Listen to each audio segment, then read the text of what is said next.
Hi, Martin. Hi, how's it going? Good, thanks. How about you? Not too bad, not too bad. Good. Can you hear me okay? I'm not using a microphone or anything. Yeah, no, it's great. Great. So you're in Yes, Europe, so you're in. Are you in Smithers? Prince I think I Rupert. saw Prince Rupert. Okay, cool. How are things there? How's the weather? It's pretty dark. I mean, it's 9 o'clock and it's still pretty dark and it's raining, so I don't know if the Oh, sun will come out today. But it was right. nice yesterday, though. Okay. Good. Good. Where are you?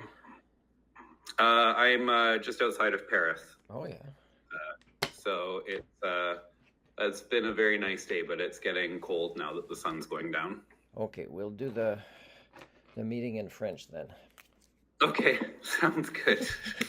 Is your first language French or? It No, doesn't no, I'm from Victoria. doesn't sound like it, yeah. My first Yeah. language is French from Quebec. Okay. Where did you grow up in Quebec? Gatineau, close to Ottawa. Okay. Yeah. Yeah. Yeah. It's guess yeah. Um it's called Hull now, right? No, Hull and Elmer got absorbed, so they're the bigger city of Gatineau, and the mayor of Gatineau became the mayor back then. So Okay. it's the bigger region now. Like Ottawa Carleton is the bigger region on the other side, and now it's L'Outaouais is, it has that mega city in it now. I mean, mega Okay, city, okay. I mean, depends what you're used to as mega city, but it is the last few times I visited relatives is I'm surprised with how much traffic there is in roads that there wasn't before. So Mm, in a way, it is kind of the annoyances of a big city. yeah, yeah. I think perhaps Victoria is similar. It's very different from when I grew up, and I hate driving now. It's just yeah, The mayor grid. there kind of closed some roads for cyclists, though. Is that still going on, or is that overturned?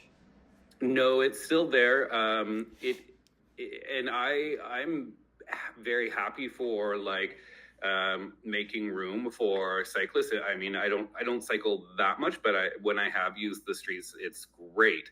The thing is that they also changed a lot of the traffic patterns as part of that project, Um, and that's what I just don't understand. And I guess it was I mean, it was to reduce traffic, and it's worked very well because I avoid these streets now because they've either turned into one ways or they were one ways and they've been reversed, or it's kind of in my opinion, a bit of a mess. But if the goal was to reduce traffic, it's done that. it's done it in a way that people maybe don't take their cars as much to move around downtown. Is that how it's done, or?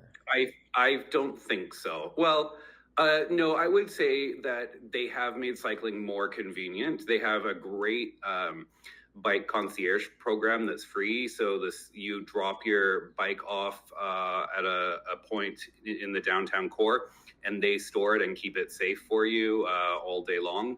Your own Um, bicycle? There's places where it's like you get a ticket, they park it for you, and you pick it up later. Oh, that's cool. yeah, You got yeah, to give a tip it's and all everything. free. So that's Oh, that's really awesome. okay. Yeah. Oh. Yeah, I so that has made me certainly cycle more, and I'm sure other people more than me. But yeah. I haven't cycled much in Victoria, but I've done the Galloping Goose a couple of times. I lived in Ladysmith a long time, so I lived on Oh yeah. Vancouver Island about 14 years. I was in the first Victoria Idol competition, and sometimes I'd ride my Oh, is that motorcycle there. right? Yeah, Wow. 2005, I think.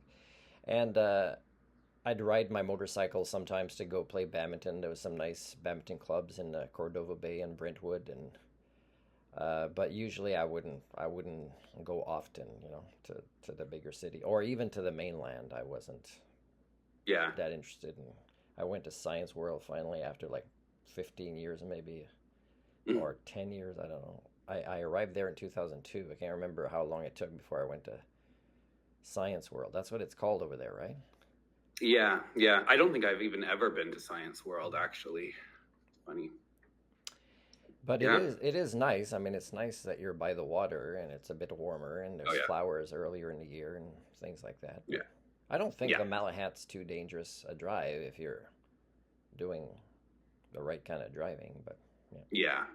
Yeah, I think it is driving in like a rainstorm is a little tricky, but generally, yeah. I mean, if you're not racing down the highway, it's not that hard.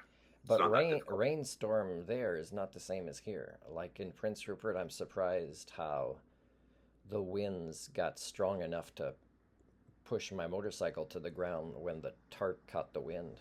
You know, that would be the very rare that winds are that strong on Vancouver Island. Although with climate change, you know, there's more extremes now, and you know, Yeah. and the trees aren't rooted as well there because they're not used to the wind. But here, Yeah. it's surprising sometimes the storms that include wind. Mm, Yeah, and the rain is, you know, can get harder, while it's more drizzly on average, yeah, on Vancouver Island for the rain. So it doesn't bother me the rain here, but it's very different. yeah. Yeah. Interesting. What's your origin name from? I've known somebody with Stefan written like that before. I can't remember where he was from, but he Uh, yeah, it's Swedish. okay. Yeah. That last name is more of that origin. Okay. Yeah. So Yeah, exactly. Stefan, what should we talk about? Because you know, I could read more of the website too, but for me, one of the things is there's a big fee uh, to pay for the possibility of you know, being supported to be an MLA. And for me, Right. that's a little bit anti-green because for me, the more green I became, the poorer I became. So for me, it's like, oh, okay, I'm so green now, I can't join the Green Party, it looks like. So that's one of the things I'd ask for you to maybe explain, you know. Yeah. So the fee for applying to run for leader is altogether it's 21,000, and you get 5,000 of that back, assuming you followed the rules of the leadership contest. We've done everything we could to keep that as low as possible. For example, like and of course they're a bigger party, but the NDP, the BC NDP, their leadership contest fees were 250,000, and I think the federal Liberals were at least 500,000. So really, it's meant to just cover the costs of running a leadership contest, and that's not even. It's based on 3 to 4 contestants, so it costs us about 70,000 to run a leadership contest. So that's part of it. So that covering the costs. The other thing is that a big part of a leader's job is to fundraise for the party. And so this is part of the contest to demonstrate that you can raise money. So what happens is it's staged, the fees. So it's not all due at once. We've staged it out, so $1,000 to apply, and that covers the costs of staff time as well as the third-party services we use to do background checks. And then once you're accepted, it's $5,000 for the compliance fee. That's the part that gets returned to you. And then, or sorry,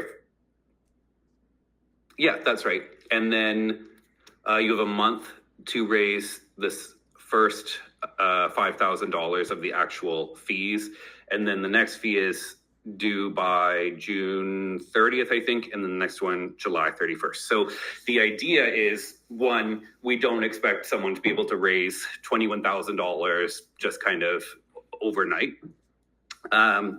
The second thing is that once you are accepted as a contestant, then you get access to our membership list. So you can start fundraising from the members, seeking people's support and asking for contributions right at that point, once you've been onboarded. And then the third thing is that third thing, the idea is that you can build support, bring in new members, and part of bringing in new members is raising money from the people who are supporting you to be able to run your campaign. And if you find that you decide for whatever reason that you can't continue with your campaign, then you can pull out and you are not liable for any of the fees that are due at a future point. So if you jump into the contest, say you're in the middle of July and you decide, you know what, I'm just not getting the signups or the support that I think I need to win this, you can pull out and you will not be liable for the third installment that would be due at the end of July. So that's kind of why it's staged so if like that. somebody already has the money, they still should be assessed for proving they can fundraise, though, right? Yeah, and they will have to, because you can't use your own money to pay for your campaign. So it's subject to basically the same financial contribution rules, laws that normal political contribution is subject to. So, for example, there is a limit to how much each person can contribute per year. And so the contestant can contribute, I think, a little bit more than the average or than anyone else. But for all intents and purposes, you can contribute about 2,800 total. To maybe it's a little bit less than that, but around there, But Stefan, to your campaign. the first 1,000 and 5,000, that's before fundraising. So that would be our money. Would that be correct? Or The first 1,000 is. The Just first 1,000. 1,000 is. So you can use your networks to collect money to be able to pay for the application fee. It's just none of those are political contributions then, and so there's no tax receipt or anything like that for it, because the application fee is a straight fee, not a donation. So that is a payment for a service, and the service is processing the application.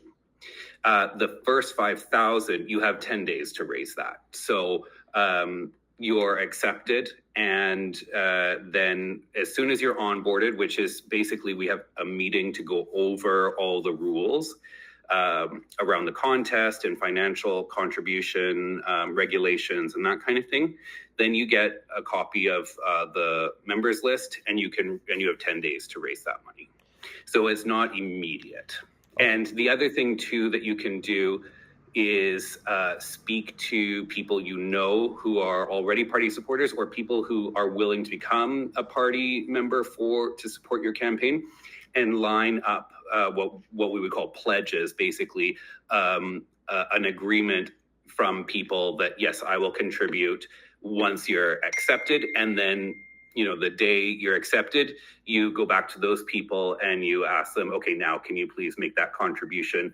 And you can, and that way you've done some of that fundraising work ahead of time. You just haven't collected the money until you've actually been accepted in that 10-day window. Okay, and what you just described there, Stefan, that's for the 5,000 part. That's my networking efforts. And people might not be members of the Green Party because that comes after that you provide a list of BC members of the Green Party that want to support the fundraising part.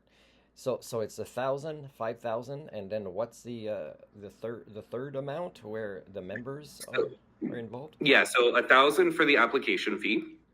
Then within 10 days of your application being accepted, that's $5,000 for the compliance fee. That's the part that's returned to you as long as you stay in compliance with the rules. And then there are 3 installments of fees. So the first one is due within 28 days of your application being accepted. Second one is due by June 30th, and the third one is due by June 31st. Okay, so one day after the third one.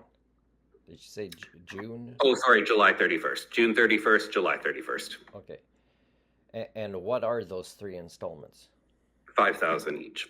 So that's 15. Yeah. Okay. Um,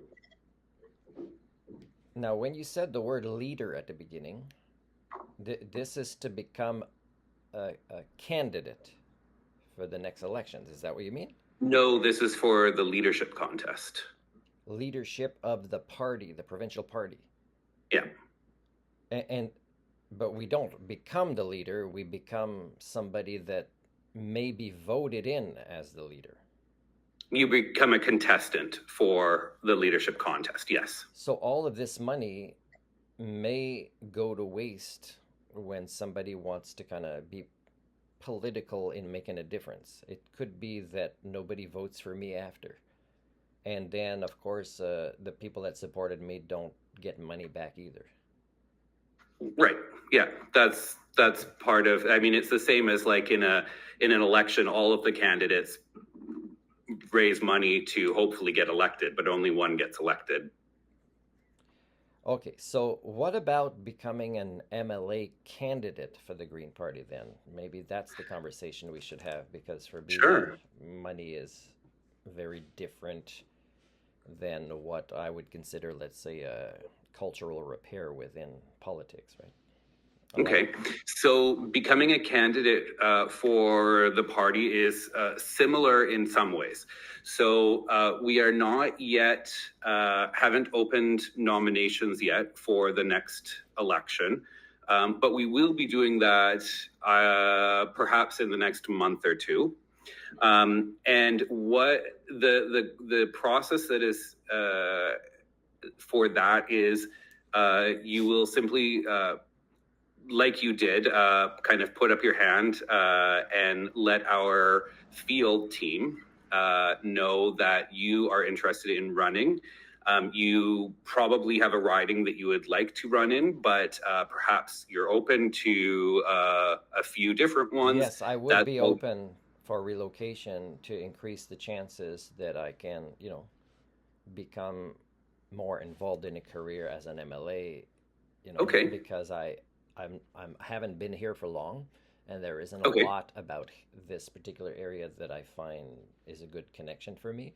So Okay. I'm always open to going a place where maybe the community would be maybe more open and appreciative of my skill sets other than potentially politics. I have skill sets in mental health and education and in all sorts of things. I'd like to maybe find the right fit, and Yeah. increase the chances because it could be a community that you guys already know is less into, let's say, conservatives or other parties. So it'd be also a better chance because they're more of a community maybe that is appreciative of the natural world, let's say. Yeah, totally. Well, that's fantastic that you're open Even if it's to. remote. Yeah. Oh, sorry. Sorry about that. Yeah. So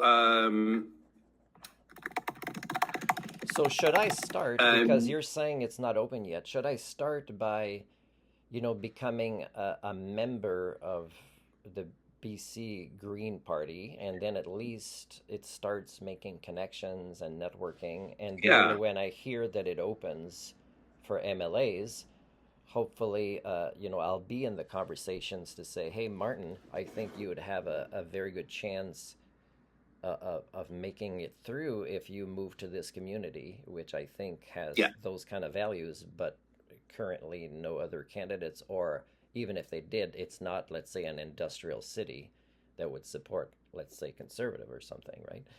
So, Yeah. so because here, I'm not sure, although you would think here would be, but I think you can tell in the federal conversations right now, it's mostly about jobs, economics, and it's pretty sad that the Green Party didn't even make it to the debate. So, I'm not sure here is a great place, but if it's a place where industries are more, let's say, even tourism might be people that are a bit more green because they appreciate maybe the tourists come Yeah. for the mountains or the hiking or the water or whatever it might be. Yeah, yeah, definitely. Yeah, so yes, so sign up as a member. That's a great first start. And then you will get a notification. So make sure you're getting the emails. And you will get a notification that we're opening nominations. And at that point, I assume there will be like a form on the website, just like there was for the leadership contest, to send in your interest in being seeking the nomination.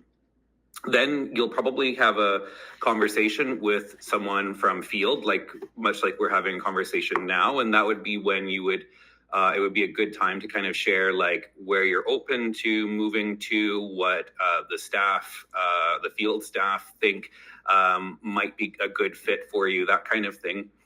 Then there's going to be an application for you to fill out, and that is just so that we can review it and make sure that you're aligned with our values. And then at that point, now, depending on if there are other members who are interested in seeking the nomination in the same riding, if there are, then all of those members, say you and say one or two others, go to a nomination contest where the members in that riding will choose which of you becomes the candidate for that riding. So, Stefan, so this is where maybe it might be decided later on with discussions with the field team, because I mean, some people will own property and they'll want to stay in that area. So I don't Yeah, want to compete against them, right? I'd like to have a place where maybe, we've never had anybody approach us. I mean, it could still happen, but yeah, that's the conversation they know, because the field teams are very aware of, yeah, hopefully at this point, of all of the territory of BC, I hope. yeah, yeah, yeah, Okay. yeah, Now exactly. tell me about the kind of expenses I would have for this part, because I might be getting a summer job here where I can start saving up money here. Okay. Yeah. So again, you'll have, I would say you would, so the application fee for an MLA candidate is, I can't recall, but it's no more than like $1,000, and that would be it. There's no more fees to pay for an MLA candidate. The only thing that you'll need to be able to provide for yourself, and this is dependent on what your personal needs are while you are campaigning, do you need to work? And if you don't need to work, how much do you need to have saved up just to take care of yourself, like pay rent and groceries and that kind of thing? For candidates who are really running to win, like it is a full-time job, essentially, campaigning. And for some people, it depends on how long the campaign is going to be, whether they can support that or not. And what a lot of people would do is continue working and perhaps have planned that they will take a leave of absence or stop work at some point when we get to the official campaign period, the 28 days of the writ campaign. And then they focus 100% on campaigning. But to get elected somewhere, especially where a Green has not been elected before, but really anywhere, you do need to devote a fair amount of time to campaigning, even if you are also working full time. So I would say is the biggest consideration for you and as you should be thinking about, what money do I need to have for myself? It's money you need in order to be able to support yourself. Yeah, so Not for the for campaign. me as a minimalist, it's good you're telling me this, but it doesn't apply as much as somebody else with a mortgage to pay or things like that. So, Sure. but the thing is also is that if somebody does need to keep their full-time job going while they're campaigning, then it's because if they don't win, they keep the job, but also if they do win, I would think they would have to give that job because. But Absolutely. what are Yeah. the political rules though about people keeping jobs while being elected candidates? Let's say. I think it largely depends on whether there is a conflict of interest. Okay. Um, but I would say it is impossible to be an MLA and have any other Even responsibilities part other than time, eh? family responsibilities. Even part time. Oh, yeah. Being an MLA is, I would say, 60 hours a week at least Okay. as a Well, job. I'm glad to hear that. I'm glad to hear that it is hard work.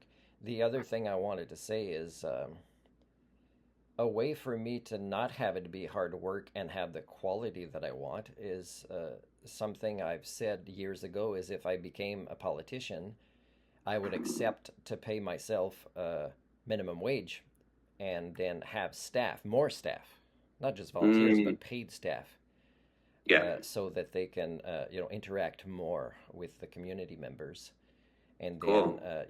I would I would be better connected with them and meet more with them in a way that my staff would have set up. So in a Yeah, way, it'd be more efficient work, and maybe when it becomes efficient, it's maybe 50 hours a week instead of 60, and the community still says this guy's really connected to us, right? Even though he's new. yeah, Yeah. yeah, yeah. Yeah, so that's really a really awesome way to think about it. And I mean, I'm not sure how it would work exactly, like in terms of how it work, Yeah, how I like don't you'd know work. either. We'd have to be assigned, an accountant that says, Martin, you get this amount of money come in, and we can do the numbers that this is your official salary, while the rest is in the office or your staff. Yeah, And I assume that that's all legal and appropriate. Like still after 4 years, I'd like to get my full pension, but I want to show, that I know what it feels like to get minimum wage, for example, right? So, yeah. Yeah, it would just be a conversation with the Legislative Assembly because they are the ones who budget how much you get for a salary, how much you get for your offices, oh, and okay. that Oh, kind of okay. thing. It's separate like that, that it's not just one lump sum.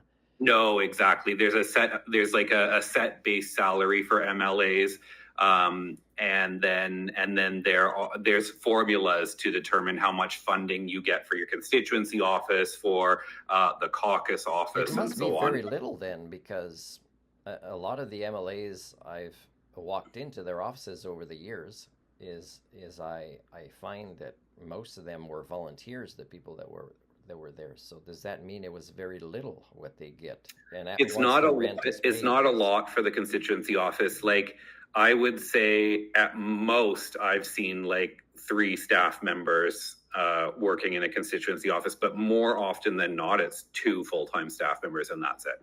okay, I haven't seen two full time usually. Like I And it is up to the MLA. So you get your office budget, and then it is up to the MLA to determine how you want to spend that. So out of that amount of money, you have to pay for the rent and utilities of your office. You have to pay for the salaries of your staff. You have to pay for all the other things that you may want to do, like having town halls, traveling between communities, that kind of thing. And so some MLAs, and perhaps I don't know. Non-green MLAs, perhaps they often tend to prefer to hire just one person and spend the rest of the money some other way. I know for us as Greens, we tend to be very local community oriented, and so we do usually hire at least two MLAs for our office, or And sorry, that could be it. staff I don't think I've ever been in a community where there was a green MLA that I could go visit. So maybe that's why. Yeah. Now, when you mentioned $1,000 maximum, is that a set fee that every party has that same thing? No, it's different among parties, and yeah, yeah, it would be different depending on the party. But you're I below again can, in this way.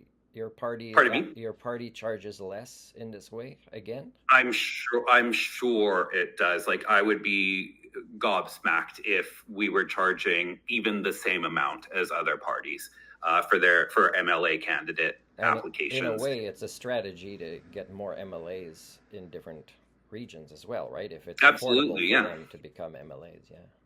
I mean, it's also, philosophical because I mean, $1,000. I'm like I say, I'm pretty sure it's probably quite a lot less than $1,000 for an MLA candidate application, but I don't know for sure. And but it is philosophical in the sense that we don't want there to be such significant barriers to running to serve your community. We think, by and large, anyone should be able to do that, and we do have programs to waive fees as well for candidate applications in cases where, for example, there's systemic barriers, that kind of thing as well. So, What kind of systemic barriers?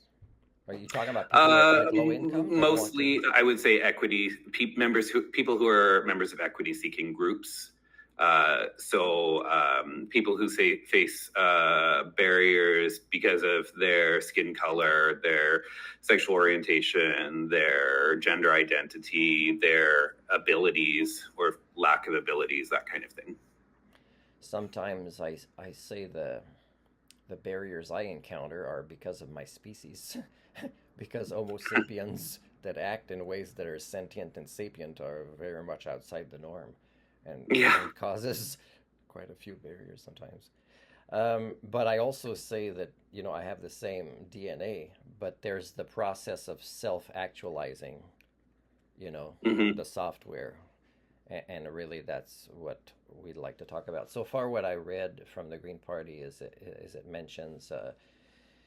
I didn't see anything about helping to improve education in BC. It talked about housing. It talked about equality or uh, equity, but it also talked about health. But it might have been focusing on physical health and not necessarily mental health. So for me, mental health and education, I think, would be my strengths to want to kind of review and improve and hopefully be assigned more of those tasks. Yeah. Because for me, a worldview, and that's actually what I was focusing a master's degree thesis on, except I never found a supervisor that was comfortable with it in my program. But it was to assess the K to 12 curriculum to see if it was creating more an ecocentric worldview or an anthropocentric worldview. Oh, So, interesting. so for me, and also that we're lacking life skills, and we're even misdefining it more and more since I took my training as a life skills coach. So again, collaborations, mitigation, problem solving, they won't happen without that. So that has to be included more in education, because then we're mostly just going to be infighting, right? Yeah. And Yeah. we might be infighting even though we have the same motivations to make Yeah. things better. We'll just not have the skill sets to work together, and I'm not just talking about the Greens, but anybody with passion, they'll get discouraged because, let's say, they don't know how to deal with their triggers or listen to somebody in the right way to see they're on the same page, kind of thing. Yeah. So I don't know how much time you're giving me, but I want to finish up maybe by asking you what I haven't found out, because I've been mostly following the federal politics right now, is when, if it's not called earlier, when is the next election in BC? And yeah, and how many Greens are there right now uh, in BC? So there's two green MLAs right now. Which regions? Um, and the next scheduled election is for October 2028. But we do also, we are in effectively a minority parliament. It's not technically a minority parliament, but it effectively is. And so we could end up in a snap It election might at any become the time. norm. The pattern is being set that maybe 4-year terms will be outdated. Yes, exactly. Yeah. And which is why also that when things become open and I can start the application process, I can more quickly move to a community and be known Yeah. by them in Yeah. time. Okay, That's great. any final information or questions for me? Just in the chat, there's a button at the bottom of your screen to open up the chat. You've probably seen this, but in case you haven't, a link to our election platform from this past general election, and there's a bit in there about education as well as mental health.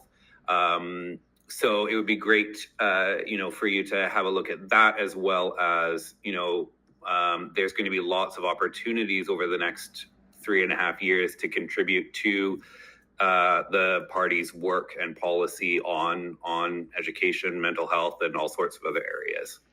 Okay, so I did open your link, which is the same as what you can get on the platform for the on your website for the platform for 2024, because it has all the categories in that 72 pages, I think, right? Yeah, All yeah, this exactly. Yeah, like I say, you probably have seen it, but just in case you Well, haven't. I saw the link for it, but I hadn't pressed it yet. So Okay. thanks for confirming that. All Yeah. right.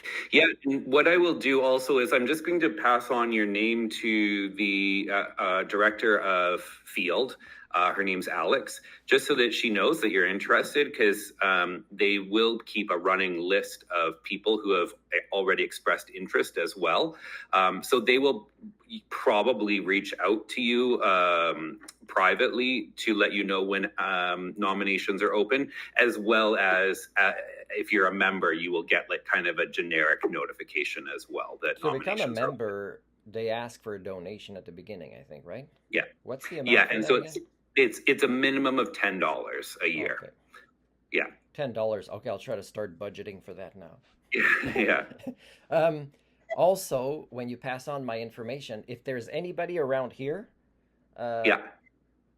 I'd like to kind of start learning about Cool. everything related to, let's say provincial politics, but also, the party, and also maybe there's volunteering I can do even online, right? Yeah. Even though There I'm not probably in a is. city with an MLA, let's say, right? So Yeah. please set that up, because it starts my learning process as well for this long-term, For sure. potential new role in my life, Yeah, that's great. Awesome. I'm glad to pass that on. Ben, merci beaucoup, Stéphane. C'était le fun de te parler aujourd'hui. I have been in Paris, but only for a short time. What was it, like 2 days maybe? Oh yeah. And it was a hotel in the outskirts of Paris too, but still Yeah. super busy, like big city. And Yeah. you know what I found is I found that when I was walking in the streets, I found newcomers to France to be friendlier to foreigners Mm, than long time, yeah. locals. And I think that's a phenomenon you'll probably see more, not just in that country, but cultures where here there's newcomers here, they'll sometimes make a bigger effort to get to know a person.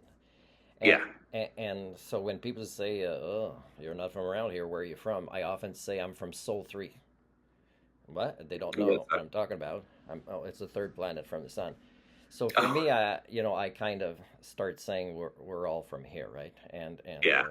yeah, and if you treat the land, the people, the animals well, you deserve to walk anywhere on Earth and feel like you're okay to be there, you belong there.